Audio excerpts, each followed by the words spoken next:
자, 이번 시간 23회 사회복지 조사론 함께 알아보도록 하겠습니다.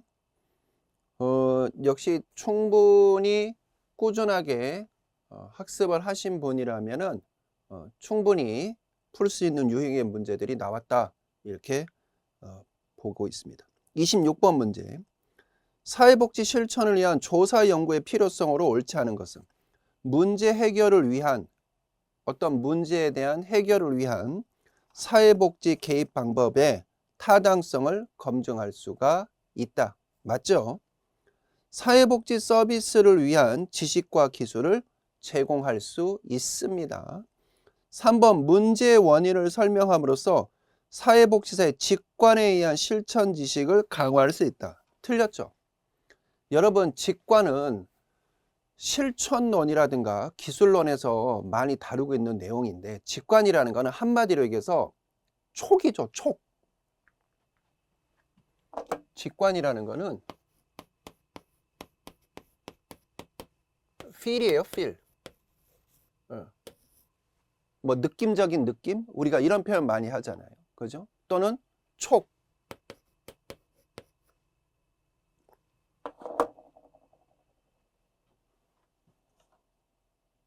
그러니까는 우리 사회복지 조사라는 것 자체가 수학적인 어떤 통계적 전개 방법을 통해 가지고 논리적으로 증명, 검증을 해 나가는 게 바로 사회복지 조사론인데, 어떤 개인이나 어떤 특정 집단의 어떤 느낌이라든가 촉, feel, 이거에 의해서 결정이 된다? 이건 아니죠. 이건 비논리적인 거죠.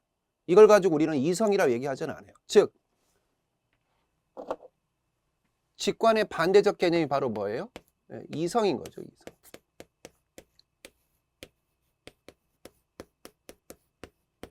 논리성을 기반으로 한 뭐다? 이성이다. 이렇게 보셔야 되겠습니다.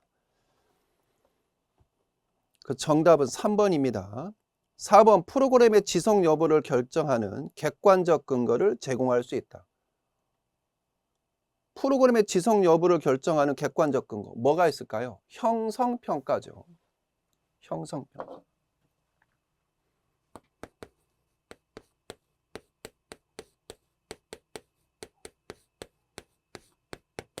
형성평가는 프로그램 진행 중에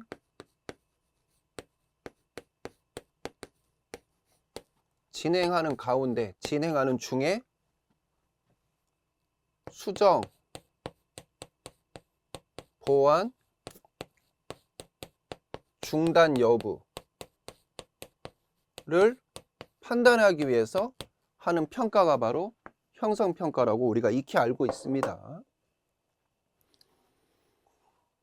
5번 클라이언트의 욕구를 파악하여 문제 해결의 방향을 제시할 수 있습니다. 따라서 정답은 옳지 않는 거기 때문에 3번이 되겠습니다. 27번 사회복지 조사 연구에서 과학적 연구 방법으로 옳은 것은 기술 연구에서, 기술이라는 거는 테크닉이 아니라 옆에 description이라고 적혀 있죠. 그러니까 기술이라는 거는, description이라는 거는 써내려가다 이런 뜻입니다. 기술, 한자로 쓰면 이렇게 쓰거든요. 그러니까 현상을 있는 그대로 써내려가는 형태. 그래서 기술 연구에서 문제 발생의 원인을 설명하고자 한다? 아니죠.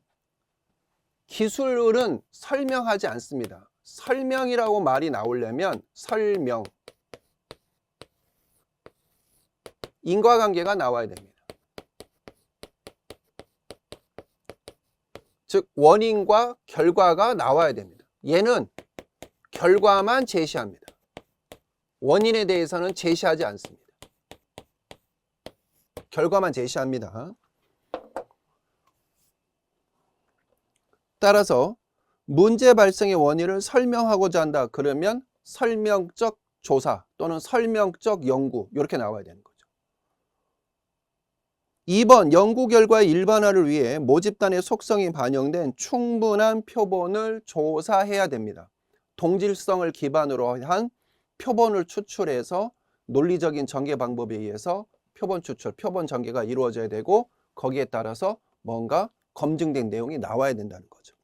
그 정답은 2번 바로 나왔고, 3번 가설 검증 결과가 연구자의 기대와 달라서 가설을 연구 결과에 맞춰, 이거는 뭐죠? 예, 연구 결과의 조작 또는 조작된 연구가 되는 겁니다. 이거는 해서는 안 되는, 과학자로서 해서는 안 되는 금기사항 중에 하나죠. 대표적으로 예전에 있었던 황우석 박사님이잖아요. 연구 결과를 조작한. 4번 연구자의 주관적 판단에 입각하여 연구 결과를 해석해야 된다. 아니죠. 누가 보더라도 객관적인 어떤 근거가 나와야 되는 거예요. 연구자의 어떤 주관적 판단에 의하면은 일반화하기가 어렵습니다. 5번 조사를 통해 검증된 인과관계에 입각하여 문제의 발생을 단전적 결정론이 아니죠. 그러니까 사회복지에서는 무슨 단정적, 획일적, 그 다음에 무슨 단선적, 이 말 나오면은 거의 틀린 지문이에요. 특히 사회복지조사론에서는 절대적, 단정적 이런 단어 나오면 안 돼요. 뭐 해야 되는 거죠? 확률적 결론, 잠정적 결론 또는 임시적 결론이라는 거죠. 왜? 과학은 얼마든지 발전하거든요. 그러면 지금은 맞다고 할 수 있지만 세월이 흘러서 뛰어난 과학자가 증명을 해서 이거는 뭔가 오류가 있습니다 하면은 얼마든지 수정 가능해야 되는 거예요. 그러면 지금은 맞고 그때는 틀리고 지금은 맞다, 이렇게 식으로 표현할 수 있는 거죠.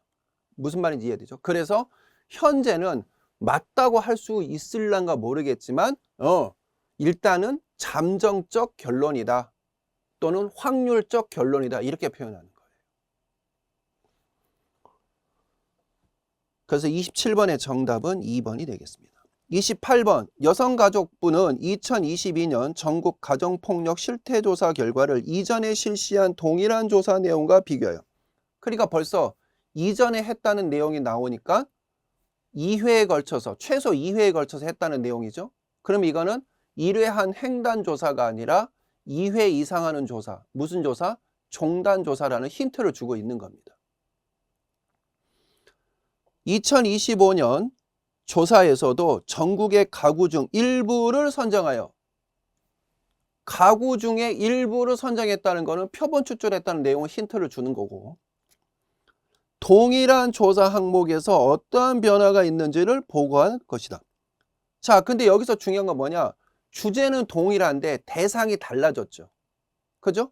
2022년도와 2025년도 동일한 가구에 대해서, 표본 추출한 동일한 가구에 대해서 동일하게 진행됩니다. 동일한 주제로 이렇게 나와야 되는데, 패널 조사일 경우에는 만약에 주제는 동일한데, 즉 동일한 조사 항목인데 대상자가 동일하다는 내용이 없어요. 그럼 이거는 경향조사죠. 경향조사 특징 뭐다? 주제는 동일한데 대상자가 변경되는 경우. 반면에 주제도 동일하고 대상자도 동일해. 1회, 2회, 3회. 그럼 이거는 무슨 조사? 패널 조사. 따라서 종단조사 맞고 표본 추출로 인한 표본조사 맞고 패널이 아니라 경향조사가 되는 거죠. 그 정답은 기억, 니은, 리을 4번이 되겠습니다. 29번 사회복지 조사 과정을 순서대로 나열한 것은 기억, 표집 방법을 수립하였다. 어떤 표본 추출 방법을 선정했다. 이거는 조사 설계 유형 중에 하나로 들어갑니다. 니은 연구 문제의 잠정적 결론으로, 그러니까 이런 말이 나와야 돼요. 잠정적 결론 또는 확률적 결론 또는 임시적 결론. 과학은 이런 말이 나와줘야 됩니다. 무슨 절대적, 무슨 뭐 단정적 이런 말 나오면 거의 틀린 지문이다. 결론으로 가설을 설정하였습니다. 가설 설정. 연구가 필요한 주제를 선정했다. 주제 선정. 검증된 측정 도구로 자료를 수집하였다. 자료 수집. 자료를 분석하고 가설의 지지 여부를 결정하였다. 자료 분석. 답 나왔네요. 제일 먼저 주제 선정. 그죠? 그 다음에 설계 방법. 죄송합니다. 가설 설정. 그죠? 제일 먼저 나올 게 뭐죠? 주제, 가설, 설계,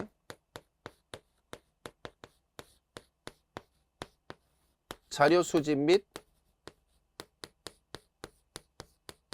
분석으로 이루어진다. 따라서 순서대로 하면은 주제 선정, 디귿, 가설 설정, 니은, 그 다음에 표집 방법 수립, 설계 3번, 기억이고, 그 다음에 자료 수집, 리을, 자료 분석, 미음. 이렇게 되겠습니다. 그럼 정리를 하면은 디귿, 니은, 기억, 리을, 미음. 5번이 되겠습니다. 30번 통계적 가설 검증에 관한 설명으로 옳은 것은, 그러니까 가설을 검증한다는 거는 이게 진짜 맞는지 안 맞는지 일반화를 시킬 수 있는 건지 그거를 보겠다는 거예요. 그게 가설 검증이거든요. 그러면 가설 검증은 뭘 가지고 하느냐? 연가설로 합니다. 다른 말로 귀무가설로. 꼭 기억하셔야 돼요. 가설 검증은 연구가설로 하는 게 아닙니다. 자, 예를 들어서 홍길동이라는 사람이 어떤 이론이 있는데 그 이론이 뭔가 이상해요. 오류가 있는 것 같아요. 에러가 있는 것 같아요. 그러면 자기 나름대로 가설을 설정합니다. 언더스탠 이해되죠? 그래갖고 이의 제기를 한다는 거죠. 이거 뭔가 문제 있습니다. 이거 뭔가 오류가 있는 것 같습니다 하고 이의 제기를 해요. 쉽게 얘기하면 이때 우리는 이걸 뭐라 하냐면 연구가설이라 합니다. 연구가설. 그러면 이 연구가설을 가지고 가설 검증을 하는 게 아닙니다. 왜냐하면 이 자체는 표본이 적기 때문에. 그러면 이론을 기반으로 하는, 즉 빅데이터가 많이 축적되어 있는 이거를 가지고 검증을 합니다. 이때 이거를 우리는 뭐라 하냐면 연가설, 귀무가설이라고 합니다. 이해되시죠? 무슨 말인지. 즉 데이터가 많이 축적되어 있는 요 기존 이론을 가지고 뭐뭐 차이가 없을 것이다. 선생님이 얘기했는데 그건 차이가 없어요. 선생님은 뭔가 관계가 있다고 말씀하시는데 관계가 없어요. 그게 바로 연가설, 귀무가설 같은 말 이쪽이거든요. 하이퍼테시스 제로거든요. 근데 이때 연가설만 놓는 게 아니라 연구가설이 맞을 수도 있잖아요. 그래서 대립가설도 같이 놓고 합니다. 시험 문제 잘 나오는 거 대립가설과 연구가설은 결을 같이 합니다. 즉 뭐뭐 관계가 있을 것이다, 뭐뭐 차이가 있을 것이다 이렇게 얘기하는 쪽입니다. 대립가설은. 이해되시죠? 그러면 연가설하고 대립가설을 딱 놓고 실험 검증을 거칩니다. 이때 둘 중에 하나는 선택을 합니다. 그래서 연가설을 설정을 하거나 선정을 하거나 아니면 대립가설을 채택한다는 거죠. 그러면 대립가설을 채택한다는 거는 연구가설 말이 맞다는 겁니다. 이의 제기한 게. 오케이? 이해되십니까? 일단 기본적인 요 세팅 맥락부터 이해를 하셔야 돼요. 1번 가설의 지지 여부는 연구가설을 직접 검증하여 판정. 아니에요. 여기 데이터 자체는 표본이 적기 때문에요. 데이터가 축적되어 있는 연가설이 합니다. 1번 틀렸습니다. 신뢰 수준을 95%에서 99%로 높이면 일종 오류의 가능성이 높아진다. 일종 오류라는 거는 알다시피 연가설이 맞아요. 그런데 틀렸다고 해서 버리는 형태예요. 기각시키는 거예요. 한 번 더. 일종 오류라는 거는 연가설이 참임에도 불구하고 그게 틀렸다고 인정하면서 버리는 형태, 기각하는 형태. 이걸 우리는 일종 오류라고 하는 거죠. 어떻든 간에 그냥 오류는 이렇게 아시면 돼요. 신뢰 수준이 높으면은 그만큼 뭐예요? 믿을 수 있다는 거예요. 그러면 신뢰 수준이 95%에서 95%다? 그럼 자연스럽게 일종 오류는 감소되는 거죠. 상식적으로 맞잖아요. 예를 들어서 제가 뭔 얘기를 하는데 저 고병무 교수 얘기하는 거는 저 신뢰도가 저 95%밖에 안 되겠네. 그러면 나머지 5%는 실수할 확률, 에러가 발생할 확률, 오류가 발생하니 5%나 되는 거잖아요. 그런데 저 고병무 교수 얘기하는 거는 99%네? 그러면 에러 확률은 1%밖에 안 되는 거예요. 맞잖아요, 상식적으로. 그러면 일종 오류가 높아지는 게 아니라 낮아지는 거죠. 2번 틀렸습니다. 3번 연구가설은 두 변수 간의 관계가 오류에 의해서 발생하였음을 가정합니다. 아니죠. 두 변수 간의 관계가 오류에 의해서 발생했음을 가정하는 건 뭐예요? 연가설이죠. 유의 확률이 설정한 유의 수준보다 낮으면 연가설을 기각합니다. 맞습니다. 통상 0.5죠. 신뢰 수준을 낮추면 2종 오류의 가능성이 높아진다. 아니죠. 신뢰 수준을 낮추면 아까 했잖아요. 1종 오류 가능성이 낮아지는 겁니다. 높아지는 겁니다. 다시 한번 신뢰 수준을 낮추면 반대로 신뢰 수준을 낮추면은 95에서 90%로 하면 1종 오류의 가능성이 높아지는 거죠. 10%가 높아지는 거죠. 그래서 정답은 몇 번이다? 4번이 되겠습니다. 31번 다음 가설에 포함된 변수에 관한 설명으로 옳은 것은 사회복지사가 느끼는 업무 부담에 따른 소진 정도는 동료와의 친밀도에 따라서 달라질 것이다. 소진 정도 통제 변수 맞죠? 업무 부담 매개 변수 맞습니다. 소진 정도 독립 변수 맞고 업무 부담 종속 변수 맞고 동료와의 친밀도 조절 변수 맞죠? 그래서 조절 변수라는 거는 부사에 위치하면서 이 자체로 원인 변수가 된다. 존인 변수는 조절 변수는. 그래서 통상 인과학적 조건 또는 여기 나와 있는 어떤 친밀도 이런 형태로 이루어진다는 거 봐주셨으면 좋겠습니다. 그래서 31번의 정답은 5번이고 다음의 사례에서 확인하고 있는 타당도로 옳은 것은 사회복지사는 종합사회복지관 이용 만족도에 관한 측정 도구의 타당도를 확인하고자 합니다. 이를 위해 전문가들을 대상으로 프로그램, 사회복지사의 전문성 등의 요소가 측정 항목에 충분히 포함되어 있는지에 대한 의견을 확인하였습니다. 전문가에서 이루어진대요. 그럼 무슨 타당도죠? 내용 타당도죠. 다시 한번 전문가에 의해서 그 숨겨진 내용까지도 파악하고 파악되어진다? 전문가에서. 그럼 요거는 뭐예요? 내용 타당도죠. 그래서 대표적인 게 뭐가 있죠? 논술고사잖아요. 논술고사. 논술고사라는 거는 단순히 서론, 본론, 결론에 의해서 논리적으로 전개되는 것뿐만 아니라 도대체 이 작성한 사람이 어떤 의도를 가지고 이거를 작성을 했는가, 그리고 전개 방법이 얼마나 논리적으로 타당도 있게 설득력 있게 전개가 됐는가, 그것까지도 간파를 해야 돼요. 심지어는 논술 같은 경우에는 그 단어 하나하나 의미까지도 다 파악을 해요. 숨겨진 맥락까지도. 아니 왜 작성자가 왜 허구 많은 단어 중에서 왜 이 단어를 썼지? 근데 그거는 일반인들은 쉽게 파악하기가 어려워요. 전문가들에 의해서 파악이 되니까. 그래서 정답은 1번 내용 타당도다. 전문가에 의해서 확인되고 파악되어지는 것은 뭐다? 내용 타당도. 33번 어떤 고등학교에서 전교생을 대상으로 취약 청소년 집단에 대한 사회적 거리감을 조사. 사회적 거리감이래요. 사회적 거리척도. 그냥 이거는 보실 필요도 없어요. 사회적 거리척도는 우리 사회복지조사는 딱 하나예요. 뭐죠? 보가더스예요. 보가더스. 정답 3번이죠. 그러니까 이 33번 문제는요, 아예 여러분들한테 점수를 주려고 낸 문제예요. 이거는. 그 정답은 3번이 되겠습니다. 그래서 친밀한 동아리 구성원으로 받아들인다, 또는 같은 학교의 구성원으로 받아들인다, 일시적인 방문객으로 받아들인다. 원근이죠. 일시적인 방문객. 뭔가 거리감이 느껴지죠. 그러면서 좁혀져요. 같은 학교 구성원. 그러면서 더더욱 좁혀져요. 원근.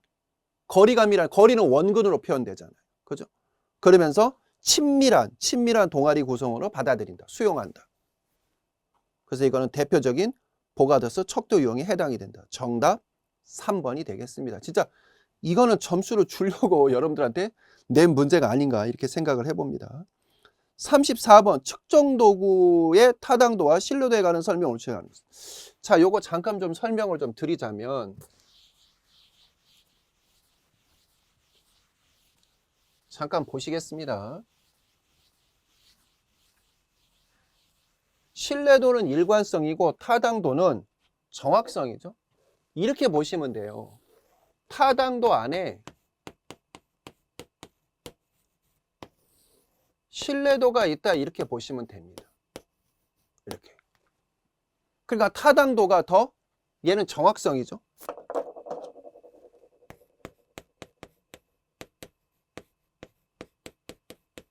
신뢰도는 일관성입니다. 이렇게 되는 거죠. 그러니까 타당도가 더 광의 개념이다. 이렇게 보시면 돼요. 그래서 1번 신뢰도 즉 일관성은 측정값의 일관성, 바로 나옵니다. 일관성 정도를 말한다는 거 맞고, 타당도는 측정하고자 하는 바를 반영하는 정도를 의미합니다. 맞습니다. 측정하고자 하는 바 얼마만큼 정확한가? 측정 항목의 수가 적어지면 신뢰도가 낮아지는 경향이 있습니다. 수가 적어지면. 그죠?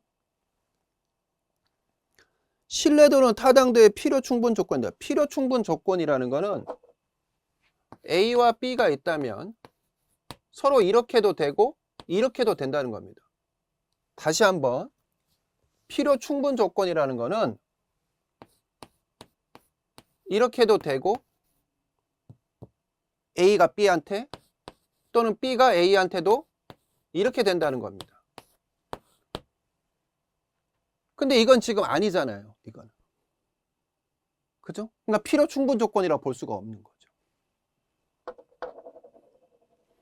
그래서 이거 문구를 바꾼다면 신뢰도는 타당도의 필요 조건이다. 이렇게 표현해야 됩니다. 필요 충분 조건은 아닙니다. 정답 4번이고, 타당도가 높으면 신뢰도는 높은 경우가 많습니다. 그래서 그림으로 그리자면 이렇게 되는 거죠.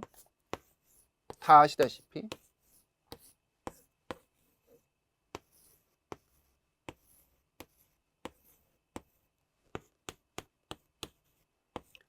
양궁에서 관역을 딱 쐈는데 세 가지 유형이 나온다는 거죠. 이런 식으로. 세 가지 유형이. 그럼 정 가운데 잘 맞췄네요. 정확하죠? 따라서 타당도 높습니다.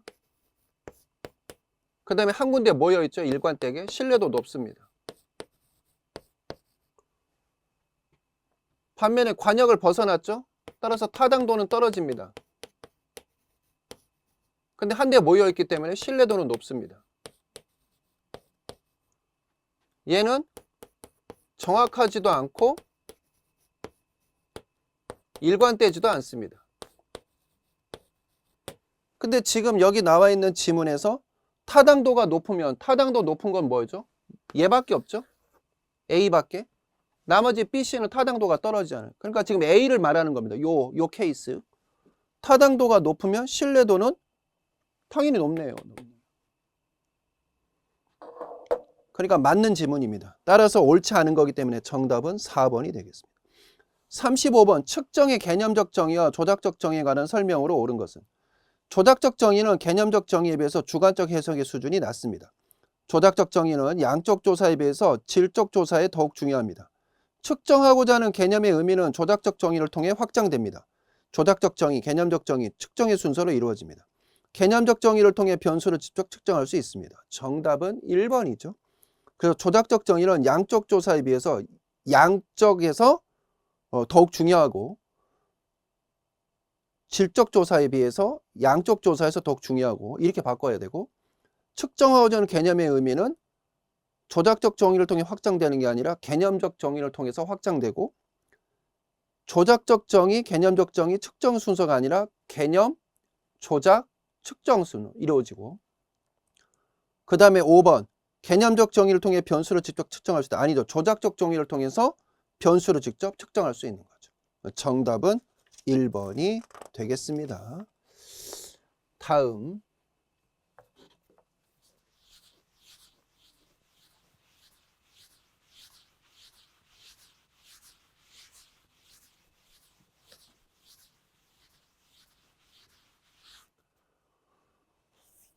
36번 표본 연구에 관한 설명으로 옳지 않은 것은, 표본 연구는 전수 연구에 비해서 시간과 비용의 측면에서 효율적이다. 모집단이 큰 경우에는 표본 인구가 적합하다. 표본 연구는 전수 연구에 비해서 비표본 오차가 작다? 크다? 작죠. 다시 한번, 비표본 오차라는 거는 뭐냐면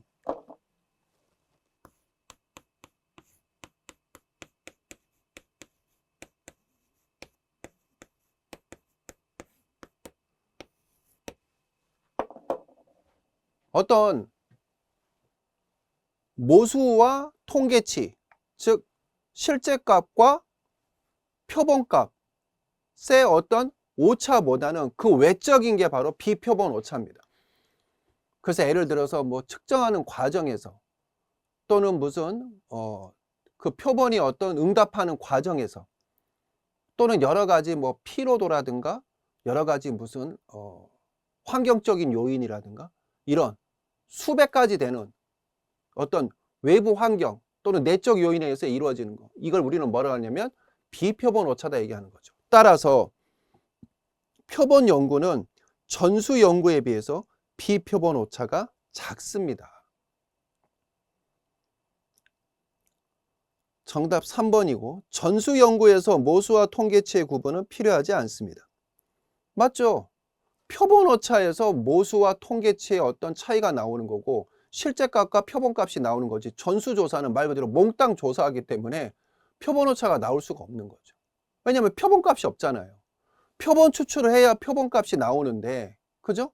그리고 그 표본값을 우리는 통계치라고 하는데 몽땅 하기 때문에 표본 추출을 할 필요가 없는 거예요. 고로 통계치도 나올 수가 없는 거예요.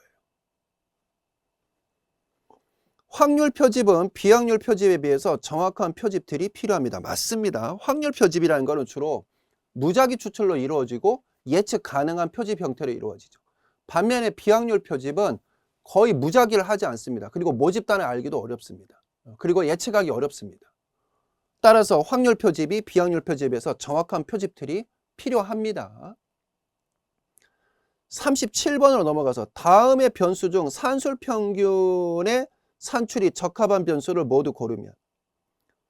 산술 평균 그러면 말 그대로 말이 나오잖아요. 평균이잖아요. 평균. 그러니까 평균 값이 나와야 되는 거예요. 산술 평균이기 때문에. 어디요? 만원 단위로 측정한 청소년의 월 평균 용돈. 그러니까 용돈이 있는데 월 평균 용돈은 얼마냐? 평균값 구할 수 있죠? 다시 한번 만원 단위로 측정한 청소년의 월 평균 용돈. 월 평균 얼마인지.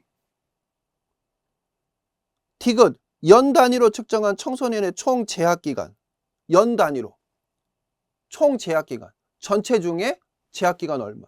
평균값 끄집어낼 수 있죠? 가출 횟수로 측정한 청소년 가출 경험. 그러니까 가출 경험, 총 가출 경험에서 너 중학교 때 얼마 했어? 고등학교 때 몇 번 했어? 뽑아낼 수 있죠? 반면에 상중하 등급으로 평가한 국어 교과목의 성적. 자, 국어 성적을 맨 위에 1등부터 맨 꼴찌 말등까지 점수를 쭉 매겼겠죠. 그러면서 등급별로 나눈다는 거예요. 상, 중, 하로. 그럼 이때 이거는 뭘로 판단하겠어요? 중위값으로 하겠죠. 우리가 기준 중위소득 하듯이. 그래서 서열에 의한 중위값이다. 니은은. 그래서 정답은 기역, 디귿, 리을이 되겠습니다. 38번 다음 연구에서 활용한 표집 방법에 관한 설명으로 옳은 것은 노인복지관 만족도 조사를 위해서 지역 내 전체 노인복지관별 등록자 명단 또는 등록부가 되겠죠. 등록부, 등록자 명단, 영어로 로스터라고 하는데 로스터는요 대표적인 표집틀에 들어갑니다. 선거 임명부, 출석부 이런 식으로 등록 인원수의 비례해서 난수표를 활용했다는 것은 무작위로 했다는 거죠. 난수표 그러면 무작위로 했다는 겁니다. 표본을 선정하였다. 이건 뭡니까? 대표적인 층화 표집을 얘기하고 있는 겁니다. 1번 최종적인 표본 선정은 비확률 표집 방법을 활용 아니죠. 확률 표집 방법이죠. 층화 표집은 확률 표집에 들어갑니다. 군지 표집에 의한 조사에 비해 표집 오차를 줄일 수가 있습니다. 맞습니다. 군지 표집은 다른 말로 집락 표집인데 맨 마지막 단계에서 표본 추출하는 거죠. 예를 들어서 서울특별시 강남구 대치동에 거주하시는 학부모 500명을 대상으로, 그러면 층화 표집이 되려면 서울시가 24개 구인가? 24개 구면은 각 구역별로, 각 구별로 해가지고 거기서 500명, 500명, 500명, 500명 이렇게 뽑아야 되는 거죠. 또는 동 단위로 뽑겠다 그러면 서울시에 있는 동 단위로 해서 500명, 500명, 500명, 500명 이렇게 뽑아야 되는 거죠. 무슨 말인지 이해되죠? 그런데 군집, 표집, 직납, 표집은 맨 마지막 단위에서 뽑는 거예요. 서울특별시 강남구 대치동에 거주하시는, 서울시 영등포구 물레동에 거주하시는 수급자 200명을 대상으로. 따라서 군집, 표집에 의한 조사에 비해서 표집 오차를 줄일 수가 있는 거죠. 골고루 이루어지기 때문에 층화 표집. 정답 2번이고, 표집 단계에서의 편향성을 해결하기 위해서 분석 단계에서 가중치를 활용합니다. 이거는 비비례 층화 표집 얘기고, 표집 틀의 부재로 상위 군집에서 하위 군집으로 이동하여 최종 표본을 추출합니다. 표집 틀 아까 있다고 그랬잖아요. 노인복지관별 등록자 명단 또는 등록부, 이게 표집들이에요. 이거 명단 쭉 적어놓고 일렬번호 쭉 매기는 거. 표집틀이 있습니다. 표본의 집단별 분포를 미리 정하고 할당된 수만큼의 표본을 임의로 선정한다? 아니죠. 난수표로 무작위로 하는 건데 임의로 한다? 이건 할당 표집이죠. 비확률 표집의 할당 표집. 따라서 정답은 2번이 되겠습니다. 39. 표본의 크기에 관한 설명으로 옳은 것은 추정치가 모수에 근접할 확률은 표본의 크기에 비례하죠. 반비례가 아니라, 다시 한번, 모수라는 것은 실제 값이에요. 실제 값에 근접할 확률은 표본 크기에 비례, 표본이 넓어질수록 전수조사가 되기 때문에, 그렇죠, 모수에 가까운 거죠. 반비례가 아니라 비례합니다. 모집단 내 편차가 클수록 표본의 크기를 늘려야 합니다. 맞죠? 정답 2번이고, 조사 비용과 시간의 한계는 표본의 크기와 관련이 없으면 뭔 소리입니까? 표본의 크기와 관련이 아주 높죠. 조사 비용과 시간의 한계는. 표본의 크기와 표본 오차는 아니죠. 표본의 크기가 클수록, 아까 말씀드렸잖아요. 비표본 오차는 증가한다고. 통계 분석 방법은 표본의 크기와 관련이 없습니까? 아니죠. 분석 방법, 통계 분석 방법 표본의 크기와 관련이 있죠. 그래서 표본이 크면은 무슨 뭐 T 분석이나 회귀 분석을 하고, 표본의 크기가 작으면 교차 분석을 한다는 등, 이렇게. 40번, 다음에서 활용된 조사 설계로 옳은 것은 부모를 대상으로 한 아동학대 예방 프로그램의 효과성을 평가하기 위해서 연구 참여자의 아동 양육 태도 등을 여러 차례 측정하였습니다. 여러 차례? 프로그램 개입 이후에도 여러 차례 측정하여 프로그램 개입 전후 비교를 실시하였습니다. 이건 뭡니까? 단순 시계열 설계죠. 여러 차례 했어? 역시 똑같이 프로그램. 이건 실험은 프로그램이죠. 이거잖아요. 이거 뭡니까? 단순 시계열 설계. 유사 실험 설계 중에서 유명한 단순 시계열 설계.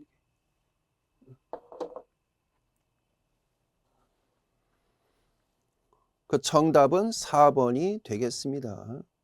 41번, 온라인 설문에 관한 설명을 옳은 것은 표적 집단 확인이 대면 면접에 비해서 제한적입니다. 바로 나왔죠. 정답 1번이죠. 인터넷 접근에 상관없이 표집을 광범위 아니죠. 접근에 제한성이 있죠. 액티브엑스 깔고, 보안 프로그램 깔고, 뭐 깔고. 그러면 저부터가 진짜 안 하죠. 잘 모르면. 대면 설문보다 비용은 저렴하지만 시간이 더 많이 소요된다. 절감되죠. 복잡하거나 문항서가 많은 경우에 적금 아니죠. 부적합하죠. 저부터가 안 보고 그냥 꺼버리죠. 동일인의 중복응답에 대한 통제가 용이하다? 제한적이죠. 아이디만 알면 얼마든지 할 수 있으니까.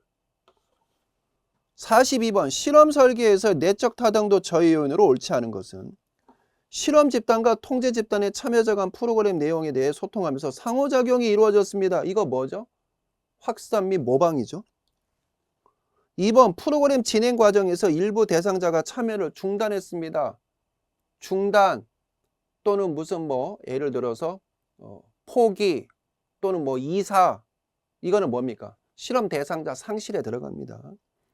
사전검사 결과 학교 부적응 학생들이 실험 집단에 과도하게 모인 것이 확인. 이건 선택적 평양. 어느 한쪽에 편중된 거는. 사전검사와 사후검사 척도가 동일하기 때문에 참여자의 학습 효과가 발생해. 이거는 검사 효과 또는 시험 효과.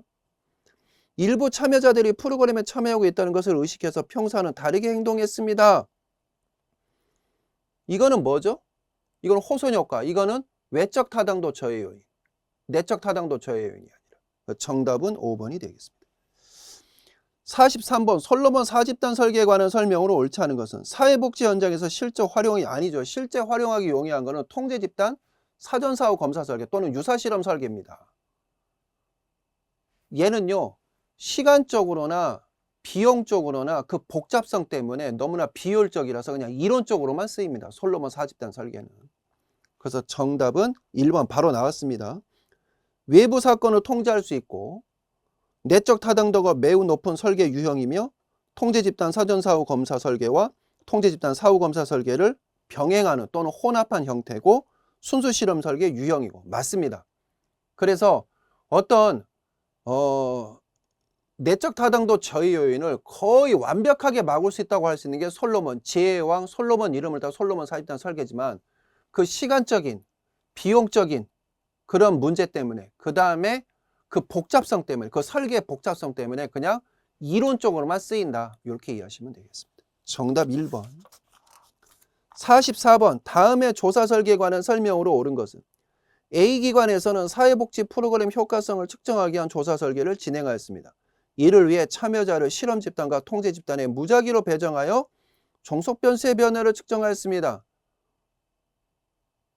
일단 순수 실험 설계죠. 그죠? 예. 인과적 추론 정도가 무작위 배정을 하지 않은 실험 설계보다 낮습니다. 높죠. 외생변수 통제, 독립변수 조작, 종속변수 비교 등의 한계가 이게 바로 실험 설계의 요소인데 한계가 있을 때 주로 활용됩니까? 포함돼야 됩니다. 이 내용이. 순수 실험 설계는. 그리고 한계가 있을 때 주로 활용하는 것은 유사라든가 원시 실험 설계죠. 개입 전에 두 집단의 동질성을 가정할 수 없다. 아니요. 동질성을 가정할 수 있죠. 지금 보세요. 동질성 가정할 수 있죠. 정태적 집단 비교 설계 아니죠. 정태적 집단 비교 설계는 원시 실험 설계 또는 전실험 설계에 해당됩니다. 순수 실험 설계 들어가지 않습니다. 전실험 설계보다 내적 타당도가 높습니다. 맞습니다. 원시 실험 설계, 다른 말로 전실험 설계, 그리고 유사 실험 설계보다 내적 타당도가 훨씬 높습니다. 순수 실험 설계는. 정답 5번. 45번 델파이 기법에 대한 설. 델파이라는 것은 무기명 또는 익명성을 바탕으로 하는 거죠. 주로 우편조사 형태로 이루어집니다. 전문가가 담당하고요. 참여자의 다양한 아이디어를 수집할 수 있습니다. 이건 브레인스토밍. 기명으로 친 아니죠. 무기명이죠. 무기명, 익명성 이런 말 나와줘야 돼요. 정답 바로 나왔습니다. 2번. 결과 도출을 위해 반복해서 진행할 수 있습니다. 맞습니다. 우편조사를 통해서 반복적으로 비대면 원칙으로 하며 전문가들, 바로 나왔죠. 전문가들 합의점을 찾는 데 목표로 하고 있습니다. 정답 2번. 양적 연구 방법에 관한 설명으로 옳지 않은 것은 논리 실증주의에 기반합니다. 또는 후기 실증주의 같은 맥락으로 보시면 되겠고 주관적이며 직관적인 관점에서 접근합니다. 아닙니다. 이건 질적 연구 방법 또는 질적 조사에 해당됩니다. 양적 연구는요. 객관성을 항상 객관성이 나와야 됩니다. 사실적 기반으로 한 객관성 강조 이렇게 얘기해야 됩니다. 물론 뭐 질적 조사도 사실을 기반으로 하긴 하지만 어떻든 간에 객관성이라는 단어가 나와야 돼요. 구조화된 조사표에 대한 활용 빈도가 높고 변인, 다른 말로 어떤 변수에 대한 통제와 측정이 가능하며 질적 연구보다 일반화 가능성이 높습니다. 다 맞는 말입니다. 따라서 정답은 옳지 않은 거기 때문에 2번 이거는 질적 연구 방법에 해당된다. 47번 사회복지 실천 현장에서 단일 사례 설계에 관한 설명으로 옳은 것을 골라보시면 A, B 설계는 기초선 단계 A와 개입 단계 B로 구성이 됩니다. 가장 기본적인 형태죠. 복수 기초선 설계는 A, B 설계를 다양한 대상이나 상황 등에 적용하여 동일한 효과를 보이는지를 확인하는 설계 방법입니다. 그러니까 문제나 대상 형태로 구분해 가지고 반응이 어떻게 나오는가. 복수 기초선 설계는 A, B, A 설계와 A, B, A, B 설계 크게 두 개죠. 그죠? 사례가 집단일 경우 개별 구성원의 정보들은 평균이나 전체 빈도 등으로 요약되어 단일 사례로 취급될 수 있습니다. 맞습니다. 이 문구 눈여겨보셔야 됩니다. 맞아요. 외적 타당도가 높아 일반화 가능성이 높습니다. 아니죠. 단일 사례 설계는 분명히 설계 유형에 들어가지만 순수 실험 설계, 유사 실험 설계, 원시 실험 설계, 다른 말로 전실험 설계는 통계학에서 다룹니다. 반면에 단일 사례 설계는 주로 우리 사회복지 실천 현장에서 다룹니다. 그러니까 표본 자체가 좀 적습니다. 고로 외적 타당도가 상대적으로 아까 말씀드린 그러한 설계 유형보다는 낮습니다. 제한적입니다. 정답은 기역, 니은, 디귿이 되겠습니다. 48번으로 넘어가서 자료 수집 방법에 관한 설명으로 옳은 것은 관찰법은 참여자가 면접에 비협조적일 경우에도 활용 가능. 왜? 그 사람의 태도라든가 그 사람의 어떤 자세라든가 그죠? 비언어적인 것까지 전부 다 캐치할 수가 있으니까 태도만 봐도 알 수 있어. 딱 이런 거 알 수 있는 거죠. 그죠? 우편조사법은 대면 면접법에 비해서 조사자의 편견을 배제하기 힘듭니다. 아니죠. 대면 면접법이랑 바꿔서 지금 설명한 거죠. 전화 면접은 대면 면접법에 비해서 익명성 문제 아니죠. 역시 바꿔서 설명한 거죠. 대면 면접법이 전화 면접에 비해서 익명성 보장이 어려운 거죠. 대면 면접은 복잡한 질문의 사용을 배제해야 된다. 아니죠. 설문지법이죠. 대면 면접은 얼마든지 언어로 다시 표현할 수도 있고 이해 못하면 또 표현할 수도 있는 거죠. 근데 설문지는 그게 제한적인 거죠. 대면 면접법 중 반구조화 면접은 질문의 순서, 질문 문항 등을 명확하게 아니죠. 이거는 구조화 면접이죠. 따라서 정답은 1번이 되겠습니다. 다음의 사회복지 연구 방법에서 성격이 다른 것은 근거이론, 참여행동 연구, 민속학적 연구 또는 민속지학적 연구, 현상학적 연구. 이건 전부 다 질적 연구 방법 유형에 들어가죠. 반면에 서베이는 설문을 통한 표본조사 형태로서 대표적인 양적 연구 방법의 유형에 들어갑니다. 정답은 3번이 되겠습니다. 50번 내용 분석과 내러티브 탐구의 내러티브의 영역은 뭐냐면은 대상자의 어떤 삶에 대한 거를 구술하는 거예요. 어떤 어르신이 그분의 어떤 서사, 유아기, 그 다음에 뭐 태어나서부터 유아기, 그 다음에 아동기, 학령기, 그 다음에 청년기, 청소년, 그 다음에 중년기, 노년기까지 어떤 회고록 개념을 해서 어떻게 사셨는지 그분의 어떤 서사, 나레이티브 이거죠. 따라서 내용 분석은 자료를 가지고 편집하는 형태죠. 어떤 주제라든가 단어라든가 문맥이라든가 어떤 다양한 형태를 가지고 편집을 해서 질적 조사를 양적 조사로 변환하는 형태. 이게 바로 내용 분석. 다른 말로 기록물 분석. 내용 분석, 기록물 분석. 내용 분석은 2차적 자료를 분석하고 내러티브 탐구는 1차적 자료를 분석합니다. 맞죠? 2차 자료는 간접, 1차 자료는 직접. 어르신 구술하는 걸 직접 적는 거네요. 그러니까 1차가 맞죠. 직접 조사하는 거. 내러티브는. 모두 비관여적 혹은 아니죠. 내용 분석은 비관여적이 맞아요. 반면에 죄송합니다. 내용 분석은 비관여적이 맞지만 내러티브는 직접 듣는 거잖아요. 그래서 구술한 거 구술해야 되잖아요. 그러면 반응적이 되는 거죠. 모두가 아니라 내용 분석만 비관여적 비반응성이다. 정답 바로 나왔습니다. 2번이고. 내용 분석에 비해서 내러티브 탐구는 과정 중심으로 접근할 수가 있습니다. 그렇죠. 예를 들어서 이 어르신이 청년기 때 어떻게 사셨는지 6.25는 어떻게 겪으셨고 4.19는 어떻게 겪으셨고 정치적 격동기 때 어떻게 생활하셨는지 뽑아낼 수 있는 거죠. 내용 분석은 내러티브 탐구에 비해서 보다 많은 사례를 분석할 수 있습니다. 맞죠? 조선왕족실록 500년 역사 딱 갖다 놓고 그거에 대해서 얼마든지 편집해가지고 양적 조사로 전환할 수 있는 거죠. 500년의 역사를. 근데 이분은 예를 들어서 80먹은 홍길동 어르신은 그럼 80년의 인생만 서사만 우리가 채취할 수 있는 거죠. 취합할 수 있는 거고. 모두 자료를 해석하고 구조하는데 연구자의 객관성 유지가 필요한 건 맞습니다. 따라서 정답은 몇 번이다? 2번이 되겠습니다. 자, 이번 시간 여기까지 사회복지조사는 진행하였습니다. 수고하셨습니다.